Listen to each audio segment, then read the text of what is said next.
नमस्कार विद्यार्थी मित्रांनो, आज आपण इंडियन पॉलिटीमधलं जे माइलस्टोन आर्टिकल म्हणलं जातं की जे अत्यंत महत्त्वाचं आहे. म्हणजे खूपदा आपण UPSC आणि MPSCची तयारी करत असताना आर्टिकल 21 फक्त पाठ करतो, आपल्याला कळतच नाही. त्यापासून आर्टिकल 21 आपण शिकणार आहे. आर्टिकल 21 शिकताना आपण एका दगडात 6-7 पक्षी मारणार आहे. म्हणजे आर्टिकल 21 नेमकं काय आहे, त्यानंतर आपल्याकडं प्रोसिजर इस्टॅब्लिश बाय लॉ आहे का ड्यू प्रोसेस ऑफ लॉ आहे, किंवा आपल्याकडे पार्लमेंटरी सॉव्हर्निटी म्हणजे संसदीय सार्वभौमत्वता आहे की न्यायालयीन सर्वोच्चता आहे. हे सगळ्या गोष्टी आपण शिकणार आहेत. आजसाठी तुमचा एक महत्त्वाचं टार्गेट आहे की हे फक्त एवढं एक आर्टिकल आपण शिकणार आहेत जो अत्यंत इंटरेस्टिंग आणि तुम्हाला स्वतःला, मला पर्सनली वाटतं की तुम्हाला स्वतःला खूप जास्त आवडेल असा हा महत्त्वाचा आणि इंटरेस्टिंग भाग आहे. चालेल, आपण शिकूया आर्टिकल 21. आता आर्टिकल 21 कशाबद्दल बोलतं? Right to life and personal liberty. म्हणजे थोडक्यात मराठीमध्ये सांगायचं झालं तर आर्टिकल 21 हे जीवित आणि व्यक्तिगत स्वातंत्र्य याबद्दल बोलतं. कशाबद्दल बोलतं? जीवित आणि व्यक्तिगत स्वातंत्र्याचा हक्क या अत्यंत महत्त्वाच्या फंडामेंटल राईट बद्दल आर्टिकल 21 सांगतं. आर्टिकल 21 शिकवायला सुरू करण्याच्या अगोदर एक छोटासा मुद्दा तुम्हाला सांगायचा आहे. आर्टिकल 21 हे आपल्या संविधानामधलं सगळ्यात जास्त विस्तृत पद्धतीनं इंटरप्रिट केलं गेलेलं, मोस्ट वाईडली इंटरप्रिट केलं गेलेलं आर्टिकल. म्हणजे ज्या आर्टिकलचा अर्थ खूप जास्त विस्तृतपणे लावला गेला, ज्युडिशरीनं म्हणा, संसदेनं म्हणा, कार्यकारी मंडळानं म्हणा. तर जर विचारलं गेलं की कोणत्या आर्टिकलचा सगळ्यात जास्त विस्तृतपणे खूप जास्त वाईडली अर्थ लावला गेला आहे, तर लक्षात ठेवा ते आहे आर्टिकल 21. बरोबर आहे.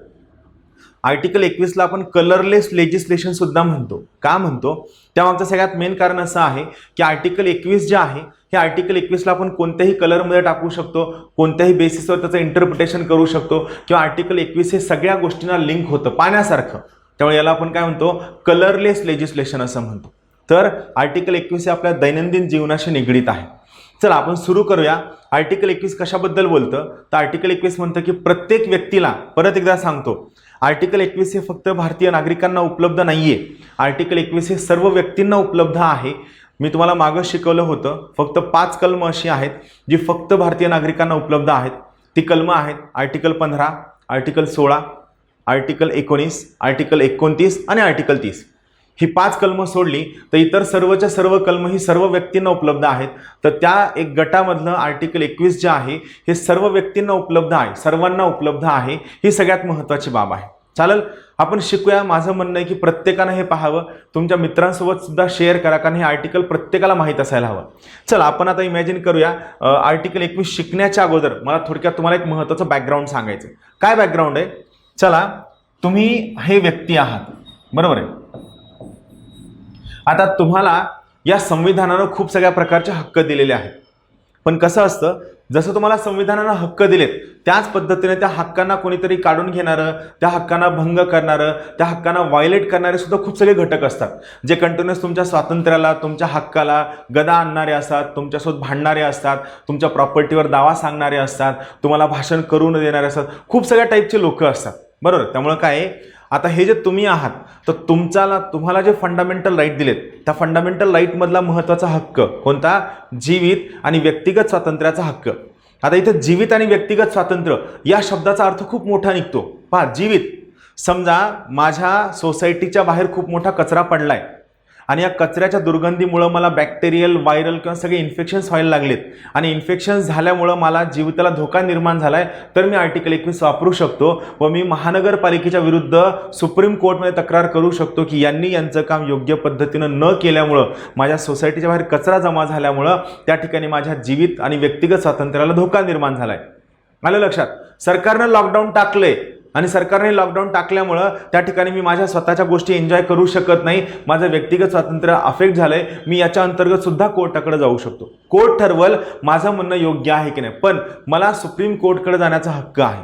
त्यामुळे लक्षात ठेवा, जीवित आणि व्यक्तिगत स्वातंत्र्य हा जो मुद्दा आहे हा खूप लिबरली इंटरप्रिट केला गेलेला मुद्दा आहे.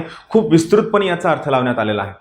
आता आपण काय करूया, हा जो व्यक्ती आहे या व्यक्तीला जो जीवित आणि व्यक्तिगत स्वातंत्र्याचा म्हणजे right to life and personal liberty जो दिलेला आहे, हे 4 घटक काढून घेऊ शकतात.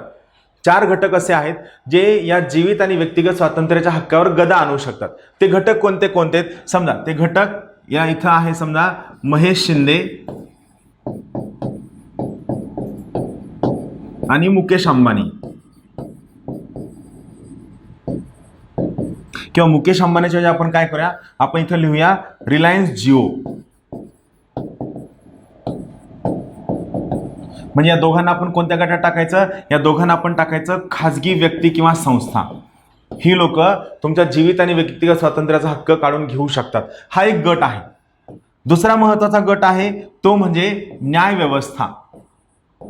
आपण काय करतोय, आपण प्रोबॅबिलिटी चेक करतोय की कोण कोण तुमचा जीवित आणि व्यक्तिगत स्वातंत्र्याचा हक्क काढून घेऊ शकतो. दुसरा आहे न्याय व्यवस्था. त्यानंतर तिसरा आहे संसद, ज्याला आपण काय म्हणतो लेजिस्लेचर किंवा कायदे मंडळ. बरोबर आहे, कायदे मंडळ. आणि चौथा महत्वाचा घटक आहे तो आहे कार्यकारी मंडळ.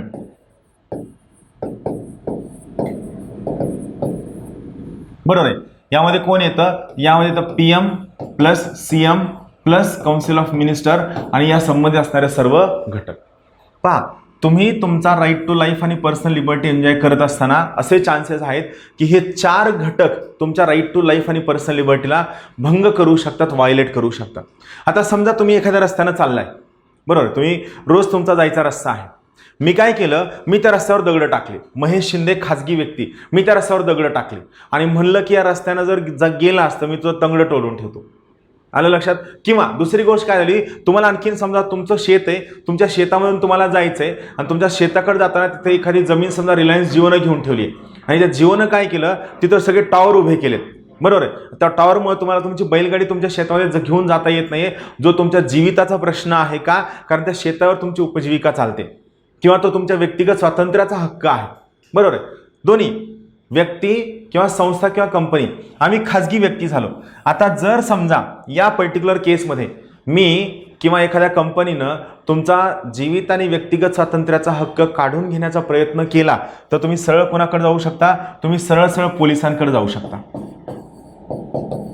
बरोबर आहे ना. तुम्ही पोलिसांकडे गेला, पोलीस त्या ठिकाणी येणार, म्हणणार तू रस्त्यावर दगड कसं काय टाकले, माझ्यावर गुन्हा दाखल होईल. अंबानीला म्हणणार हे टॉवर सगळे बाजूला सारायचे, तुम्ही ते टॉवर कसं काय उभे केले, किंवा त्या व्यक्तीला रस्ता करून द्यायचा. म्हणजे पहा, मी किंवा रिलायन्स जिओ किंवा कोणत्याही संस्थेनं जर तुमचा जीवित आणि व्यक्तिगत स्वातंत्र्याचा हक्क काढून घेण्याचा प्रयत्न केला, तुम्ही पटकन पोलिसांकडे जाऊ शकता. पोलीस तुम्हाला खूप क्विक रेमेडी देतील. आता देतील का नाही हा महत्त्वाचा प्रश्न आहे, तो वेगळा भाग आहे. पण काय होईल, पोलीस त्या ठिकाणी तुमची कंप्लेंट ऐकून घेतील, तुमची फर्स्ट इन्फॉर्मेशन रिपोर्ट लिहिली जाईल आणि तुम्हाला पटकन त्या ठिकाणी रेमेडी मिळेल. बरोबर, हा महत्त्वाचा मुद्दा. म्हणजे इथं महत्त्वाची गोष्ट काय, तुमचा जो जीवित आणि व्यक्तिगत स्वातंत्र्याचा हक्क आहे ते मी किंवा एखादी कंपनी सहजासहजी काढून घेऊ शकतो का? नाही. तुमच्या जीवित आणि व्यक्तिगत स्वातंत्र्याचा हक्क खाजगी व्यक्ती सहजासहजी काढून घेऊ शकत नाही आणि जर त्याने काढून घेण्याचा प्रयत्न केला तर त्या क्षणी तुम्ही पोलिसांकडे जाल आणि पोलीस तुमच्या जीवित आणि व्यक्तिगत स्वातंत्र्याला तात्काळ संरक्षण देतील, त्या सेकंदाला संरक्षण देतील. म्हणजे इथं काय झालं, खाजगी व्यक्ती हा तुमचा राईट टू लाईफ आणि पर्सनल लिबर्टी काढून घेऊ शकत नाही किंवा जरी त्याने काढून घेण्याचा प्रयत्न केला तरी तुम्हाला पोलिसांकडनं तात्काळ संरक्षण मिळेल. न्याय व्यवस्था, तसं पाहायला गेलं तर न्यायव्यवस्थेवर ही बंधनं आहेत की त्यांनी संविधानाच्या चौकटीमध्ये राहून, कायद्याच्या चौकटीमध्ये राहून त्यांच्या समोर आलेल्या खटल्यांच्या बाबतीत त्याची योग्यता अयोग्यता तपासावी, स्वतःचं डोकं लावू नये. पण काही केसेसमध्ये ते काय करतात, स्वतः डोकं लावतात, स्वतः गोष्टी समजून घेतात. तर या ठिकाणी आणखीन एक गोष्ट काय आहे, न्यायव्यवस्था सुद्धा तुमचा जीवित आणि व्यक्तिगत स्वातंत्र्याचा हक्क काढून घेत नाही. न्यायव्यवस्था सुद्धा नाही. आलं लक्षात. दुसरा म्हणजे पहा, या 4 घटकांपैकी आम्ही जे 2 व्यक्ती आहोत, खाजगी व्यक्ती आणि न्यायव्यवस्था, हे दोघं जणही तुमच्या जीवित आणि व्यक्तिगत स्वातंत्र्याचा हक्क काढून घेऊ शकत नाहीत. का? न्यायव्यवस्था हे कोणत्याही प्रकारच्या अंमलबजावणीमध्ये इन्व्हॉल्व नसते आणि जर मी किंवा कंपनीनं तुमचा लाईफ आणि पर्सनल लिबर्टी काढून घेण्याचा प्रयत्न केला तर त्या ठिकाणी तुम्ही लगेच कोर्टाकडे जाऊ शकता आणि तुम्ही कोर्टाकडे गेलात की त्या ठिकाणी तुम्हाला लगेच संरक्षण मिळेल. पोलिसांकडे गेला की लगेच तुम्हाला संरक्षण मिळेल. आलं लक्षात. एक महत्त्वाचा मुद्दा. आता हा पहिला भाग झाला. आता या ठिकाणी समजा संसदेने एखादा कायदा केला आणि हा कायदा केल्यामुळे तुम्हाला वाटतंय की तुमचा जीवित आणि व्यक्तिगत स्वातंत्र्याचा हक्क भंग झालाय, तर मला सांगा, तुमचा जीवित आणि व्यक्तिगत स्वातंत्र्याचा हक्क संसदेमुळं किंवा राज्याच्या विधानसभेमुळे जर भंग पावला तर तुम्ही लगेच कोर्टाकडे जाता का? तुम्ही पोलिसांकडे जाऊ शकता का? माननीय PSI साहेब, इथं काय झालं की माझा जीवित आणि व्यक्तिगत स्वातंत्र्याचा हक्क संसदेच्या कायद्यानं भंग झालाय, तुम्ही लगेच जाऊन त्यांना अरेस्ट करा, असं होईल का? असं नाही होणार. का नाही होणार? कारण संसद किंवा विधानसभा ही कायदा करणारी महत्त्वाची संस्था आहे. या ठिकाणी तुम्ही पटकन त्यांच्या विरुद्ध पोलिसांकडे जाऊ शकत नाही. म्हणजे या ठिकाणी तुमच्या जीवित आणि व्यक्तिगत स्वातंत्र्याला यांच्यापासून संरक्षण आहे की नाही हे आपल्याला तपासावं लागेल. आपल्याला हे काय करावं लागेल? चेक करावं लागेल. प्रश्नचिन्ह. किंवा आज प्रधानमंत्र्यांनी आदेश काढला की उद्यापासून सगळ्यांनी घरात बसायचं, तर तुम्ही लगेच पोलीस स्टेशनला गेला, सर मला सकाळी सकाळी वॉकला जावं लागतं, वॉकला जाणं म्हणजे माझी लिबर्टी, माझं स्वतंत्र आहे, प्रधानमंत्र्यांनी सांगितलं घरात बसायचं, त्यांनी माझा फंडामेंटल राईट भंग पावलाय, तुम्ही काल कसं महेश शिंदेला अटक केलं तसं तुम्ही प्रधानमंत्र्यांना अटक करा, असं तुम्ही म्हणू शकता का? नाही म्हणू शकत. का? कारण ते संविधानिक पदावर असणारे महत्त्वाचे व्यक्ती आहेत. यांच्या विरुद्ध तुम्ही जरी गेलात तरी तुम्हाला इतक्या सहजासहजी संरक्षण मिळणार नाही. म्हणजे आपल्याला आर्टिकल 21 मध्ये हा प्रश्न सोडवायचा आहे की या व्यक्तीच्या जीवित आणि व्यक्तिगत स्वातंत्र्याला कायदे मंडळ आणि कार्यकारी मंडळ यांच्यापासून संरक्षण आहे की नाही. आलं? टार्गेट कळलं? आपल्याला आर्टिकल 21 मध्ये हे शिकायचं आहे की या व्यक्तीच्या जीवित आणि व्यक्तिगत स्वातंत्र्याला कायदे मंडळ आणि कार्यकारी मंडळ यांच्यापासून संरक्षण आहे की नाही हे आपल्याला शिकायचंय, हे आपल्याला तपासायचं आहे. हे आपला मेन एजेंडा आहे. हा आपला काय आहे? सगळ्यात मेन एजेंडा आहे, हे लक्षात ठेवा. चालेल? आता आपण बघूया की इथं नेमकं काय म्हणणं आहे, आपण समजून घेऊया. चालेल? त्याच्या अगोदर कळलं टार्गेट काय आपल्याला हे बघायचं की याचा लाईफ आणि पर्सनल लिबर्टी हे दोघांपासून संरक्षण आहे की नाही हे तपासणं हे आपलं सगळ्यात मेन काम. आता पाहूया आपण. पहा आता इथं काय दिलंय पहा. Right to life and personal liberty, प्रत्येक व्यक्तीला जीवित आणि व्यक्तिगत स्वातंत्र्याचा हक्क असेल. आता हे इंग्लिशमध्ये का लिहिलंय? कारण ते सांगायला सोपं जातं. प्रोसिजर इस्टॅब्लिश बाय लॉ हे जे मराठीमध्ये थोडं किचकट भाषा वाटते म्हणून तुम्हाला सोपं सांगतो, इथं समजून जाईल. पहा आता आर्टिकल 21चा जो मेन गाभा आहे किंवा आर्टिकल 21ची जी मेन थीम आहे ती मेन थीम काय म्हणते पहा, लक्ष द्या. काय म्हणते main theme? No person shall be deprived. Deprived आपण मराठीमध्ये काय म्हणतो? डिप्राइव्ड म्हणजे हिरावून घेणे. हिरावून घेणे म्हणजे काय? काढून घेणे, हिसकावून घेणे. No person shall be deprived of his life and personal liberty. या वाक्याचा अर्थ काय होतो? कोणत्याही व्यक्तीचा जीवित आणि व्यक्तिगत स्वातंत्र्याचा हक्क हिरावून घेतला जाणार नाही. काय याचा अर्थ होतो? कोणत्याही व्यक्तीचा जीवित आणि व्यक्तिगत स्वातंत्र्याचा हक्क हिरावून घेतला जाणार नाही, हा याचा पहिला महत्त्वाचा उद्देश आहे. आलं लक्षात? सिंपल कन्सेप्ट आहे. हा अर्थ आहे. पण एक्सेप्टचा अर्थ काय होतो? याला आपण अपवाद म्हणतो. एक्सेप्ट म्हणजे काय? अपवाद.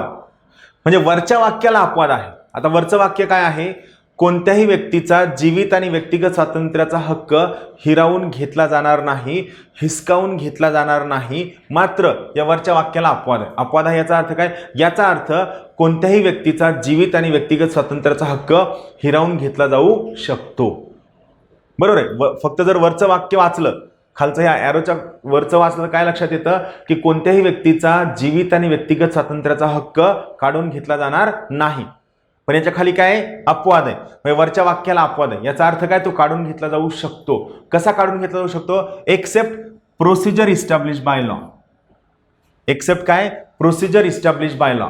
आता पहा इथं महत्वाची गोष्ट, लॉ म्हणजे काय? लॉ म्हणजे कायदा. बरोबर आहे? कायदा. प्रोसिजर म्हणजे काय? पद्धत. एस्टॅब्लिश म्हणजे काय? ठरविलेली. म्हणजे मला सांगा, कोणत्याही व्यक्तीचा जीवित आणि व्यक्तिगत स्वातंत्र्याचा हक्क काढून घेतला जाणार नाही, मात्र याला अपवाद आहे. अपवाद काय आहे? कायद्याने ठरविलेली पद्धत. म्हणजे जर समजा कायद्याने एखादी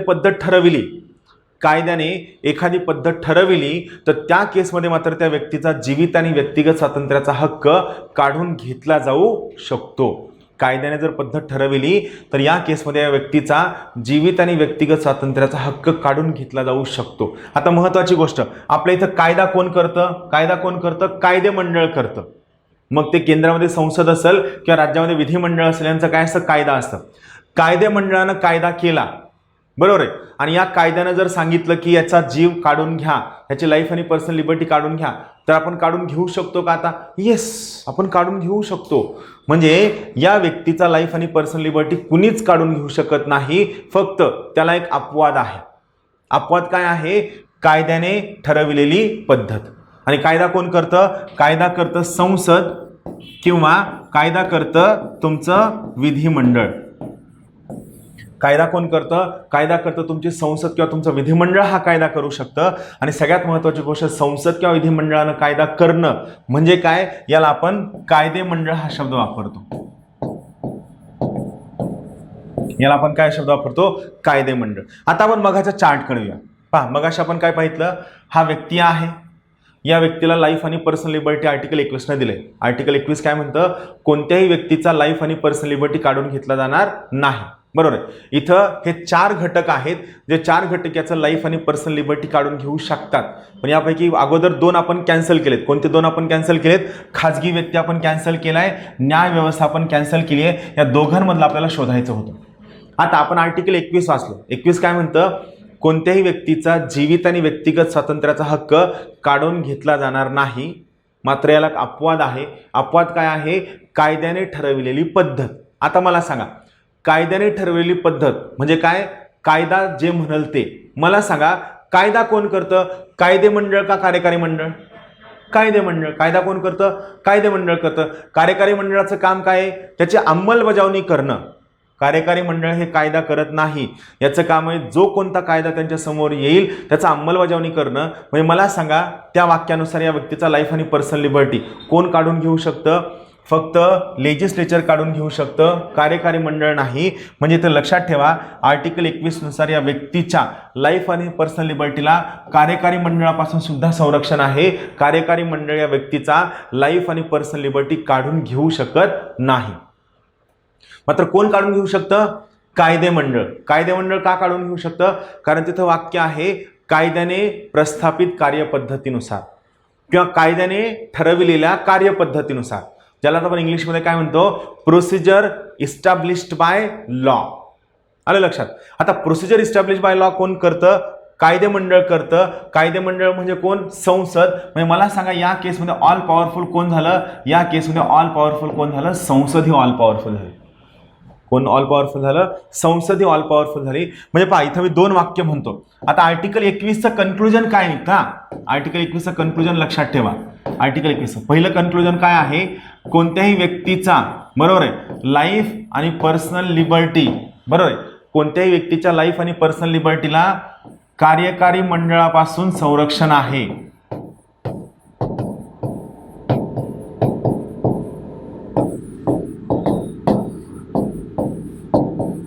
कोणत्याही व्यक्तीच्या लाईफ आणि पर्सनल लिबर्टीला म्हणजे जीवित आणि व्यक्तिगत स्वातंत्र्याला कार्यकारी मंडळापासून संरक्षण आहे. म्हणजे कुणीही हे काढून घेऊ शकत नाही. कार्यकारी मंडळ, मंत्रिमंडळ काढून घेऊ शकत नाही. मात्र दुसरं कन्क्लुजन,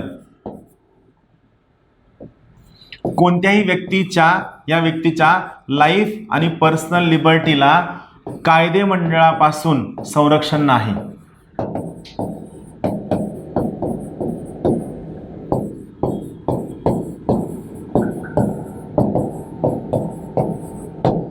म्हणजे काय? कायदेमंडळ हे संरक्षण काढून घेऊ शकतं. कायदेमंडळ काय करू शकतं? हे संरक्षण काढून घेऊ शकतं. कायदेमंडळानं जर कायदा केला की या व्यक्तीला मारून टाका, तर आर्टिकल 21 नुसार तुम्हाला त्याला मारून टाकावं लागल. हो, हाच अर्थ निघतो. का? कारण इथं सरळ सरळ मेन्शन केलेलं आहे. काय मेन्शन केलेलं आहे? कोणत्याही व्यक्तीचा जीवित आणि व्यक्तिगत स्वातंत्र्याचा हक्क हिरावून घेतला जाणार नाही. पण या वाक्याला एक अपवाद आहे. अपवाद काय? प्रोसिजर इस्टॅब्लिश बाय लॉ, म्हणजेच कायद्याने ठरवलेली पद्धत, कायद्याने प्रस्थापित कार्यपद्धत. म्हणजेच इथं ऑल पॉवरफुल कोण झालं? इथं कायदेमंडळ ऑल पॉवरफुल झालं, तर संसद ऑल पॉवरफुल झालं. आर्टिकल 21 नुसार काय झालं? संसद फुल्ली पॉवरफुल झालं. सगळे अधिकार कोणाकडे असतील? संसदेकडे असतील. आलं लक्षात? एवढं कळलं. हे आपण शिकणार आहेत. हे सगळं संपलं नाहीये. जेव्हा सगळ्यात शेवटी संपलं ना, त्यावेळेस तुम्हाला ऍक्च्युअल कळेल की भारतामध्ये काय आहे. हा फक्त याचा अर्थ झाला. आता ही पर्टिक्युलर केस घेऊन काही व्यक्ती कोर्टात गेले, सुप्रीम कोर्टमध्ये गेले. सुप्रीम कोर्टकडे गेल्यानंतर ती सगळ्यात पहिली केस आली, ती आहे ए.के. गोपालन केस. आता या ए.के. गोपालन केसमध्ये 1951ला आर्टिकल 21चा संक्षिप्त अर्थ लावण्यात आला. संक्षिप्त अर्थ म्हणजे काय, याला आपण इंग्लिशमध्ये म्हणूया नॅरो अर्थ लावण्यात आला. नॅरो इंटरप्रिटेशन म्हणजे काय, संक्षिप्त म्हणा किंवा संकुचित अर्थ लावण्यात आला, नॅरो इंटरप्रिटेशन करण्यात आलं. आर्टिकल 1921 गोपालन केसमध्ये 1951ला आर्टिकल 21चा संक्षिप्त संकुचित अर्थ लावण्यात आला आणि ते काय म्हणतं बघा, यानुसार आता सुप्रीम कोर्टचं जजमेंट पहा, यानुसार कोणत्याही व्यक्तीच्या लाईफ आणि पर्सनल लिबर्टीला कार्यकारी मंडळाच्या, कार्यकारी मंडळ म्हणजे कोण, प्रधानमंत्री प्लस चीफ मिनिस्टर प्लस त्यांचे मंत्रिमंडळ प्लस त्यांच्यासाठी काम करणारे इतर अधिकारी, या सगळ्यांना आपण कार्यकारी मंडळ म्हणतो. एके गोपालन केसनुसार कोणत्याही व्यक्तीच्या लाईफ आणि पर्सनल लिबर्टीला कार्यकारी मंडळाच्या मनमानी, मनमानी म्हणजे मन मानल तसं, आर्बिट्ररी ऍक्शन पासून संरक्षण आहे. म्हणजे काय, मंत्रिमंडळ कोणत्याही व्यक्तीचा लाईफ आणि पर्सनल लिबर्टी काढून घेऊ शकत नाही, मात्र कायदे मंडळाच्या मनमानी कारभारापासून संरक्षण नाही.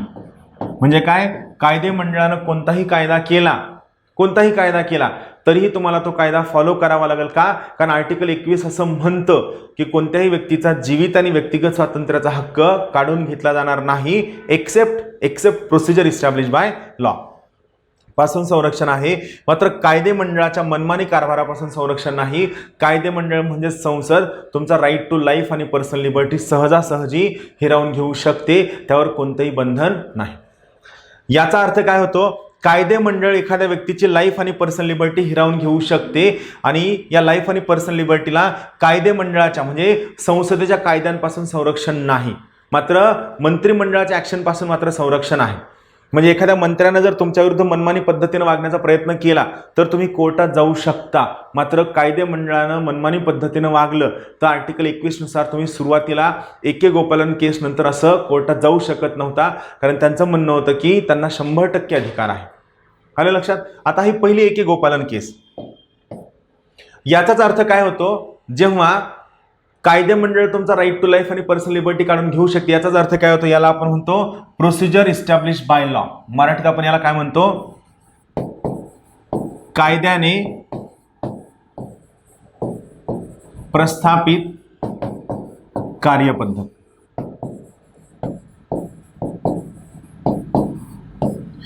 कायद्याने प्रस्थापित कार्यपद्धत म्हणजे काय, कायदा म्हणेल ते फायनल, कायद्याचं जे म्हणणं असेल ते फायनल असेल, त्याला चॅलेंज केलं जाऊ शकत नाही. कायदा म्हणेल ते फायनल याचा अर्थ कायदा कोण करतं, कायदा संसद करते. म्हणजे कोण इथं ऑल पॉवरफुल झालं, इथं संसद ऑल पॉवरफुल झाली, पार्लमेंट ऑल पॉवरफुल झाली. यालाच आपण काय म्हणतो, पार्लमेंटरी सॉव्हरेनिटी म्हणतो. यालाच आपण काय म्हणतो, पार्लमेंटरी सॉव्हरेनिटी किंवा संसदीय सार्वभौमत्व म्हणतो. म्हणजे एके गोपालन केसमध्ये काय सिद्ध झालं की भारतामध्ये संसदीय सार्वभौमत्वता आहे, हे त्यांनी प्रूव्ह केलं. आणि दुसरी गोष्ट काय सिद्ध झाली की भारतामध्ये प्रोसिजर इस्टॅब्लिश बाय लॉ आहे, हे त्यांनी सिद्ध केलं. का सिद्ध केलं, कारण त्यांनी आर्टिकल 21चा संकुचित अर्थ लावला, नॅरो मिनिंग लावला. आलं लक्षात. नॅरो मिनिंग मध्ये त्या व्यक्तीच्या लाईफ आणि पर्सनल लिबर्टीला खाजगी व्यक्तीपासून संरक्षण आहे, न्यायमंडळ काढून घेऊ शकत नाही, कार्यकारी मंडळापासून संरक्षण आहे. म्हणजे मंत्रिमंडळ आणि खाजगी व्यक्ती दोघं जणही त्या व्यक्तीचा लाईफ आणि पर्सनल लिबर्टी काढून घेऊ शकत नाही. फक्त कोण काढून घेऊ शकतं, कायदे मंडळ काढून घेऊ शकतं, म्हणजे संसद काढून घेऊ शकते. म्हणजे प्रोसिजर इस्टॅब्लिश बाय लॉ म्हणजेच पार्लमेंट ऑल पॉवरफुल आहे. याला आपण काय म्हणतो, संसदीय सार्वभौमत्वता. मी सार्वभौमत्वता हा शब्द शिकवलेला आहे, याला आपण काय म्हणतो, संसदीय सार्वभौमत्वता. क्लिअर, इंटरेस्टिंग आहे, सोपं आहे. आलं. आता सेम केस परत केव्हा कुठे गेली, सेम केस गेली मेनका गांधी केस. बरोबर आहे. मेनका गांधी केसमध्ये मात्र काय झालं, मेनका गांधी केसमध्ये आर्टिकल 21 जे आहे हे खूप लिबरली इंटरप्रिट केलं गेलं, त्याला खूप विस्तृत अर्थ लावण्यात आला. आता तो विस्तृत अर्थ कसा लावण्यात आला, खूप इंटरेस्टिंग आणि सोपी गोष्ट आपण पाहूया ते. तर पहा, बेसिकली आपण काय पाहितलं, एके गोपालन केसमध्ये आर्टिकल 21चं नॅरो इंटरप्रिटेशन केलं गेलं. मात्र जेव्हा मेनका गांधी केस सुप्रीम कोर्टच्या बेंच समोर आली त्यावेळेस मात्र सुप्रीम कोर्टनं आर्टिकल 21चं ब्रॉड इंटरप्रिटेशन केलं, वाईड विस्तृत. म्हणजे त्यांचं काय म्हणणं होतं, तोपर्यंत बऱ्याच गोष्टी वाढल्या होत्या आणि ज्युडिशरीचे ॲक्टिव्हिझम खूप जास्त वाढलं होतं. म्हणजे ज्युडिशरी स्वतः खूप सगळ्या घटकांमध्ये केस येण्याच्या अगोदरही त्या ठिकाणी सुओ मोटो म्हणजे आपण स्वतःहून तक्रार दाखल करून घ्यायची, आपण स्वतः तक्रारीमध्ये लक्ष द्यायची, हे सगळं त्या ठिकाणी विस्तृत पद्धतीनं आणि व्यवस्थित पद्धतीनं चाललं होतं. आता इथं काय झालं, मेनका गांधी केसमध्ये मात्र सुप्रीम कोर्टनं स्वतःचं जजमेंट रिव्ह्यू केलं. मी तुम्हाला आणखीन एक मागं ज्युडिशरी शिकवताना शिकवलं होतं सुप्रीम कोर्टच्या सगळ्या व्याख्यांपैकी एक महत्त्वाची व्याख्या आहे, supreme court is a court of review. म्हणजे काय, सुप्रीम कोर्ट हे रिव्ह्यूचं न्यायालय आहे. याचा अर्थ काय आहे, सुप्रीम कोर्टचं जे अगोदरचं जजमेंट आहे, या जजमेंटला सुप्रीम कोर्ट स्वतः परत रिव्ह्यू करून स्वतः दिलेला निर्णय बदलवू शकते. पण हे बदलवत असताना महत्त्वाचा नियम काय आहे, नियम असा आहे की हा जजमेंट रिव्ह्यू करत असताना सुप्रीम कोर्टनं जुना जजमेंट देताना जेवढ्या नंबर ऑफ जजेसची बेंच आहे, खंडपीठ आहे, त्यापेक्षा जास्त जजेस त्या ठिकाणी बसायला हवे. फॉर एक्झाम्पल, जर जुना निर्णय 3 न्यायाधीशांनी दिला असेल तर तो निर्णय रिव्ह्यू करण्यासाठी कमीत कमी 5 न्यायालय लागतील, 5 न्यायाधीश लागतील. किंवा जर एखादा निर्णय 5 न्यायाधीशांनी दिला असेल तर 7 न्यायाधीश लागतील. या पद्धतीनं प्रत्येक वेळेस जजमेंट रिव्ह्यू करत असताना नंबर ऑफ जजेसची संख्या जी आहे त्या खंडपीठावरची, ही संख्या वाढायला हवी. हा सगळ्यात महत्त्वाचा मुद्दा आहे. आता इथं बेसिक काय लक्षात ठेवायचं आहे, आत्तापर्यंत सुप्रीम कोर्टचे जजमेंट्स देत असताना जी सगळ्यात मोठी बेंच आहे ती मोठी बेंच बसली होती केशवानंद भारती केस 1973, 24 एप्रिल 1973. केशवानंद भारती केस 24 एप्रिल 1973ला 13 जजेसची बेंच बसली होती. तर सेम इथं सुद्धा काय झालं, ए.के. गोपालन केसमधला जो निर्णय आहे हा सुप्रीम कोर्टने मेनका गांधी केसमध्ये रिव्ह्यू केला, नंबर ऑफ जजेसची संख्या वाढवून. आता रिव्ह्यू केला म्हणजे काय, जजमेंट चेंज केलं. आता चेंज करताना त्यांनी निर्णय काय दिला, तर पहिलं वाक्य लक्षात ठेवा, मेनका गांधी केसमध्ये सुप्रीम कोर्टने आर्टिकल 21चं विस्तृत म्हणजे काय वायडर इंटरप्रिटेशन केलं, ब्रॉडर इंटरप्रिटेशन केलं. आता इंटरप्रिटेशन करताना त्यांनी काय केलं पहा, त्यांनी काय सांगितलं, no person shall be deprived of his life and personal liberty. मगाचं वाक्य ॲज इट इज कंटिन्यू ठेवलं, कोणत्याही व्यक्तीचा जीवित आणि व्यक्तिगत स्वातंत्र्याचा हक्क काढून घेतला जाणार नाही. कोणत्याही व्यक्तीचा जीवित आणि व्यक्तिगत स्वातंत्र्याचा हक्क काढून घेतला जाणार नाही, एक्सेप्ट, म्हणजे त्याला एक अपवाद आहे, except procedure establish by law. म्हणजे काय, जे जुनं जजमेंट होतं त्यांनी ॲज इट इज कंटिन्यू ठेवलं, कोणत्याही व्यक्तीचा जीवित आणि व्यक्तिगत स्वातंत्र्याचा हक्क काढून घेतला जाणार नाही. मात्र त्याला एक अपवाद आहे प्रोसिजर इस्टॅब्लिश बाय लॉ. मात्र याला त्यांनी जजमेंट काय दिलं, बट, म्हणजे काय, बट दी प्रोसिजर, म्हणजे ही वरची जी प्रोसिजर आहे ही प्रोसिजर कशी असावी, जस्ट, फेअर अँड रॅशनल. म्हणजे प्रोसिजर कशी असावी, योग्य, न्याय्य आणि आपण रॅशनलला काय म्हणतो, योग्य, न्याय्य आणि तार्किक असावी, लॉजिकल असावी. जर कायद्याने प्रस्थापित कार्यपद्धत योग्य, न्याय्य आणि तार्किक असेल, रॅशनल असेल, तरच त्या व्यक्तीचा जीवित आणि व्यक्तिगत स्वातंत्र्याचा हक्क काढून घेतला जाईल, अदरवाईज काढून घेतला जाणार नाही. आलं लक्षात. आणि यालाच आपण काय म्हणतो, याला आपण म्हणतो ड्यू प्रोसेस ऑफ लॉ. याला आपण म्हणतो ड्यू प्रोसेस ऑफ लॉ. बघा सोपा अर्थ, अगोदर त्यांनी काय जजमेंट दिलं होतं की कोणत्याही व्यक्तीचा लाईफ आणि पर्सनल लिबर्टी काढून घेतला जाणार नाही. मात्र हा याला एक अपवाद आहे, या वाक्याला एक अपवाद काय, प्रोसिजर इस्टॅब्लिश बाय लॉ. म्हणजे काय, कायद्यानं प्रस्थापित कार्यपद्धत. म्हणजे काय, या जर एखाद्या कायद्यानं कार्यपद्धत प्रस्थापित केली तर त्या व्यक्तीचा लाईफ आणि पर्सनल लिबर्टी काढून घेतला जाऊ शकतो, 100% काढून घेतला जाऊ शकतो. मात्र परत त्यांनी त्याला एक जजमेंट ॲड केलं, मात्र ही जी कार्यपद्धत आहे म्हणजे प्रोसिजर इस्टॅब्लिश बाय लॉ आहे, म्हणजे संसदेने केलेला किंवा विधिमंडळाने केलेला कायदा, ही जी कार्यपद्धत आहे ही कार्यपद्धत कशी असावी, ही कार्यपद्धत योग्य असावी, न्याय्य असावी, तार्किक असावी. ही कार्यपद्धत योग्य, न्याय्य, रॅशनल, तार्किक असावी. म्हणजे मला सांगा, आता संसद, जे मगाशी आपण वाक्य वाचलं,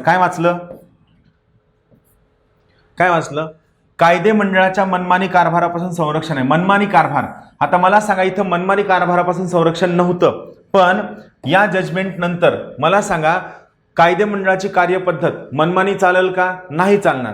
कायदे मंडळाची कार्यपद्धत कशी असायला हवी, योग्य, न्याय्य, तार्किक, जस्ट, फेअर आणि रॅशनल असायला हवी.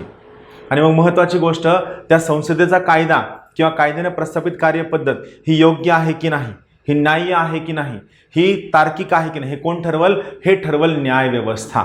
हे ठरविण्याचा अधिकार कोणाकडे आहे, हे ठरविण्याचा अधिकार ज्युडिशरीकडे आहे. म्हणजे जर समजा संसदेचा एखादा कायदा एखाद्या व्यक्तीचा लाईफ आणि पर्सनल लिबर्टी काढून घेण्याचा प्रयत्न करत असेल तर त्या कायद्याला चेक केलं जाईल, त्या कायद्याला तपासलं जाईल, त्या कायद्यावर ज्युडिशियल रिव्ह्यू केला जाईल. आणि जर तो कायदा लाईफ आणि पर्सनल लिबर्टी काढून घेण्याचा प्रयत्न करत असेल तर त्या कायद्याला मात्र रद्द केलं जाईल. याला आपण म्हणतो ड्यू प्रोसेस ऑफ लॉ. म्हणजे थोडक्यात काय होतं, प्रोसिजर इस्टॅब्लिश बाय लॉ यामध्ये त्या कायद्याचा शब्दशः अर्थ घेतला जायचा, जो शब्दशः अर्थ दिलाय तो अर्थ घेतला जायचा. मात्र ड्यू प्रोसेस ऑफ लॉ यामध्ये त्या कायद्याचा शब्दशः अर्थ तर घेतला जाईलच, पण त्या शब्दशः अर्थापेक्षा त्या कायद्याचं इंटेन्शन काय आहे, त्या कायद्याचा इसेन्स काय आहे हा महत्वाचा आहे. जुन्या केसमध्ये जर समजा कायदा म्हणला याचा जीव घ्या तर घ्या, डोकं लावू नका. पण नवीन मेनका गांधी केसमध्ये काय म्हणलं, त्याचा जीव घ्यायचा का, हा ठीक आहे कायदा करा, तुमच्या कायदा करण्यावर बंधन नाही, पण तुम्हाला जीव का घ्यायचा आहे, त्याची कारणं काय आहेत, तुम्ही हे जीव घेणं संविधानानुसार आहे की नाही, न्यायानुसार आहे की नाही, कायद्यानुसार आहे की नाही. म्हणजे आम्ही थोडक्यात काय करणार, त्या ठिकाणी त्या सगळ्या गोष्टींची न्याय्यता, योग्यता, तार्किकता तपासणार. म्हणजे तुम्ही कायदा करा, कायदा करण्यावर बंधन नाही, पण तुम्ही केलेल्या कायद्याची योग्यता, अयोग्यता, न्याय व्यवस्था तपासणार. म्हणजे के गोपालन केसमध्ये कोण ऑल पॉवरफुल होतं, संसद ऑल पॉवरफुल होती. संसद म्हणल तो कायदा होता, संसदेच्या विरुद्ध कोणालाही जाण्याचा हक्क नव्हता. पण सेम गोष्ट कुठं चेंज झाली, सेम गोष्ट या ठिकाणी चेंज झाली आणि संसद म्हणल तो कायदा नाहीये. नवीन नियमानुसार काय आहे, या ठिकाणी साधा सोपा कन्सेप्ट आहे की संसद म्हणल ती पूर्व दिशा नाहीये. या ठिकाणी संसदेचं म्हणणं, संसदेचा कायदा याला ज्युडिशरीच्या चष्म्यामधून तपासलं जाईल, ते योग्य आहे की अयोग्य हे तपासलं जाईल आणि जर ते योग्य वाटलं नाही तर त्या ठिकाणी त्याला सरळ सरळ रद्द ठरविलं जाईल. हा सगळ्यात महत्त्वाची बाब. आलं लक्षात? तर याला आपण काय म्हणतो, ड्यू प्रोसेस ऑफ लॉ. थोडक्यात काय असतं, कायद्याचा शब्दशः अर्थ घेण्यापेक्षा कायद्याचं इंटेन्शन काय आहे हे तपासलं जाणं, याला आपण ड्यू प्रोसेस ऑफ लॉ असं म्हणतो. फॉर एक्झाम्पल मी तुम्हाला एक सिंपल एक्झाम्पल देतो. प्रोसिजर इस्टॅब्लिश बाय लॉ आणि ड्यू प्रोसेस ऑफ लॉ यामध्ये काय फरक आहे पहा. समजा एखाद्या मित्रानं पार्टी दिली, तुम्ही त्या पार्टीसाठी जाताय, तर पार्टीसाठी गेल्यानंतर मित्रानं तुम्हाला विचारलं की बाबा किती वाजता येशील, तर आपण त्याला सांगतो की मी 9 पर्यंत पोहोचेल. जेव्हा तुम्ही सांगताय की मी 9 वाजतापर्यंत पोहोचेल, हा काय झाला, हा तुमच्या पोहोचण्याचा शब्दशः अर्थ झाला. बरोबर, याला आपण म्हणतो प्रोसिजर इस्टॅब्लिश बाय लॉ. तुम्ही सांगितलं 9 पर्यंत पोहोचेल. आता याला दुसरं वाक्य कसं आहे, तुम्हाला एखाद्या मित्रानं विचारलं की किती वाजेपर्यंत येशील पार्टीला, तर तुम्ही सांगता की मी योग्य वेळेत पोहोचेल. तुम्ही वेळ सांगितलाय का, नाही, तुम्ही काय सांगितलं, मी योग्य वेळेत पोहोचेल. आता तुम्हाला माहिती आहे जेव्हा लेट नाईट पार्टीज असतात त्या सुरूच होतात 11 वाजता आणि संपतात किती वाजता, 2, 2:30, 3 वाजता. म्हणजे 9 वाजता जाऊन तिथं आपण काय करणार, माशा मारत बसणार का. म्हणून तुम्ही काय म्हणला, मी योग्य वेळेत पोहोचेल. याचा अर्थ काय झाला, तुम्ही इंग्लिशमध्ये काय सांगता, I will be there in due time. I will be there in due time. म्हणजे तुम्ही काय सांगताय, पार्टी 9 वाजता सुरू होतीये, पण तुम्ही 9 वाजता जाणार नाहीयेत. तुम्ही 9 पण म्हणत नाही, 10 पण म्हणत, तुम्ही 11 पण म्हणत नाही. तुम्ही काय सांगताय, पार्टी सुरू होण्याच्या योग्य वेळेला मी पोहोचल. हा फरक आहे शब्दशः अर्थ आणि ड्यू. जेव्हा एखाद्या व्यक्तीचा लाईफ आणि पर्सनल लिबर्टी संसद काढून घेऊ शकते, हे वाक्य तर काढून घेऊ शकते, पण इथं ज्युडिशरी काय म्हणते, हो काढून घ्या ना, काढून घेण्यासाठी अधिकार अडचण नाही, पण हा कायदा काढून घेत असताना तुम्ही तो कायदा योग्य आहे की नाही, न्याय्य आहे की नाही, या सगळ्या गोष्टी आम्ही तपासू. याला म्हणायचं ड्यू प्रोसेस ऑफ लॉ. याला म्हणायचं ड्यू प्रोसेस ऑफ लॉ. थोडक्यात का ड्यू प्रोसेस ऑफ लॉ काय दाखवते, त्या कायद्याचा मतित अर्थ, त्याचा इसेन्स दाखवते. पण मला सांगा सगळ्यात महत्त्वाची गोष्ट, ड्यू प्रोसेस ऑफ लॉ मध्ये सगळ्यात जास्त ताकद किंवा सगळ्यात जास्त स्ट्रेंथ कुणाकडे असते, सगळ्यात जास्त स्ट्रेंथ ही कुणाकडे असते, ही न्याय व्यवस्थेकडे असते. बरोबर आहे, कोणाकडे असते, न्याय व्यवस्थेकडे असते. का, कारण संसदेने केलेला कायदा योग्य आहे की नाही, न्याय्य आहे की नाही, तार्किक आहे की नाही, हे कोण तपासतं, हे ज्युडिशरी तपासते, हे न्याय व्यवस्था तपासते. तो हा कशाचा भाग झाला, हा सगळ्यात महत्त्वाचा भाग झाला ड्यू प्रोसेस ऑफ लॉचा. बरोबर आहे. प्रोसिजर इस्टॅब्लिश बाय लॉ, यात ऑल पॉवरफुल कोण होतं, यात संसद ऑल पॉवरफुल होतं. बरोबर आहे. याला आपण काय शब्द वापरला, संसदीय सार्वभौमत्वता. आणि ड्यू प्रोसेस ऑफ लॉ मध्ये कोण ऑल पॉवरफुल आहे, न्याय व्यवस्था ऑल पॉवरफुल आहे. आता आठवतात संविधानाचे वैशिष्ट्य. संविधानाचे वैशिष्ट्य शिकवताना मी सांगितलं होतं, ब्रिटनमध्ये संसद ऑल पॉवरफुल आहे, अमेरिकेमध्ये न्याय व्यवस्था ऑल पॉवरफुल आहे. बरोबर आहे. ब्रिटनमध्ये संसद ऑल पॉवरफुल आहे आणि अमेरिकेमध्ये न्याय व्यवस्था ऑल पॉवरफुल आहे. आपल्याकडे दोन्हीपैकी एक जण पॉवरफुल आहे का, नाही. आपल्याकडे दोन्हीपैकी कुणीही पॉवरफुल नाही. आपल्याकडे काय आहे, आपल्याकडे दोन्हीचा संगम आहे. आपल्याकडे काय आहे, संसदीय सार्वभौमत्वता व न्यायालयीन सर्वोच्चता या दोन्हीचा संगम आहे. ही सगळ्यात बेसिक बाब आहे. राहील लक्षात, आपल्याकडे संसदीय सार्वभौमत्वता आणि न्यायालयीन सर्वोच्चता या दोन बाबींचा सगळ्यात महत्त्वाचा संगम आहे.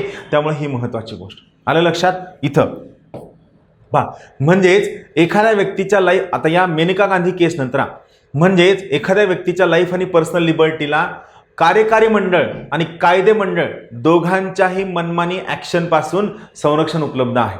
म्हणजे मेनका गांधी केस नंतर फक्त कार्यकारी मंडळापासूनच नाही तर कायदे मंडळाच्या सुद्धा मनमानी ॲक्शनपासून त्यांच्या याला संरक्षण आहे. सगळ्यात महत्त्वाची बाब आहे, एखाद्या व्यक्तीच्या लाईफ आणि पर्सनल लिबर्टीला कार्यकारी मंडळ आणि कायदे मंडळ दोघांच्याही मनमानी ॲक्शनपासून संरक्षण आहे. यालाच आपण काय म्हणतो, याला आपण ड्यू प्रोसेस ऑफ लॉ असं म्हणतो. याचाच अर्थ काय आहे, याचाच अर्थ भारतामध्ये पार्लमेंटरी सॉव्हरेनिटी आणि ज्युडिशियल सुप्रिमेसी याचा सिंथेसिस आहे, म्हणजे आपण शिकलेलो आहोत. आलं लक्षात. इथे एक छोटासा मुद्दा परत एकदा तुम्हाला सांगतो, जस्ट एक रिव्हिजन म्हणून लक्षात ठेवा. इंग्लंडचा जर आपण विचार केला तर UK मध्ये काय आहे, UK मध्ये संसदीय सार्वभौमत्वता आहे. म्हणजे इंग्लिशमध्ये आपण याला काय म्हणतो, इंग्लिशमध्ये आपण याला पार्लमेंटरी सॉव्हरेनिटी म्हणतो, बरोबर आहे. आणि इंग्लंडमध्ये काय आहे, प्रोसिजर इस्टॅब्लिश बाय लॉ आहे.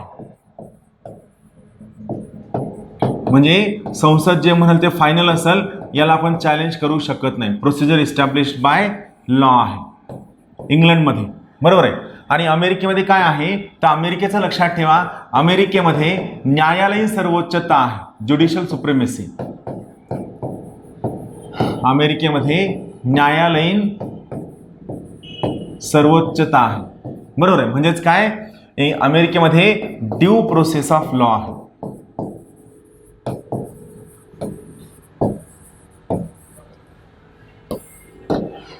आणि भारतामध्ये काय आहे, भारतामध्ये लक्षात ठेवा, भारतामध्ये या दोन्ही गोष्टींचा संगम आहे. प्रोसिजर इस्टॅब्लिश बाय लॉ आणि ड्यू प्रोसेस ऑफ लॉ यांचा संगम आहे. म्हणजे काय, भारतामध्ये आपली संसद हवा तो कायदा करू शकते, कायदा करण्यावर बंधन नाही, पण हा केलेला कायदा योग्य आहे की अयोग्य हे तपासण्याचा अधिकार आपल्या ज्युडिशरीला आहे. म्हणजेच भारतामध्ये प्रोसिजर इस्टॅब्लिश बाय लॉ आणि ड्यू प्रोसेस ऑफ लॉ यांचा संगम आहे. म्हणजे सुरुवातीला प्रोसिजर इस्टॅब्लिश बाय लॉ आहे, पण ही प्रोसिजर कशी असावी, योग्य असावी, न्याय्य असावी, वाजवी असावी, तरच त्याला आपण ड्यू प्रोसेस ऑफ लॉ असं म्हणतो. म्हणजे भारतामध्ये संसदीय सार्वभौमत्वता व न्यायालयीन सर्वोच्चता यांचा संगम आहे. क्लिअर. एक 2 मिनिटात रिव्हिजन करू. सगळ्यात पहिला आहे आर्टिकल 21. त्याच्या अगोदर छोटासा मुद्दा, आर्टिकल 21 एवढं लिबरली इंटरप्रिट केलं गेलेलं आहे की तुम्ही आर्टिकल 21ला काहीही लिंक करू शकता. Right to information, right to clean water, right to clean environment, right from all noise pollution, हा सगळा तुमच्या आर्टिकल 21 मध्ये येतो.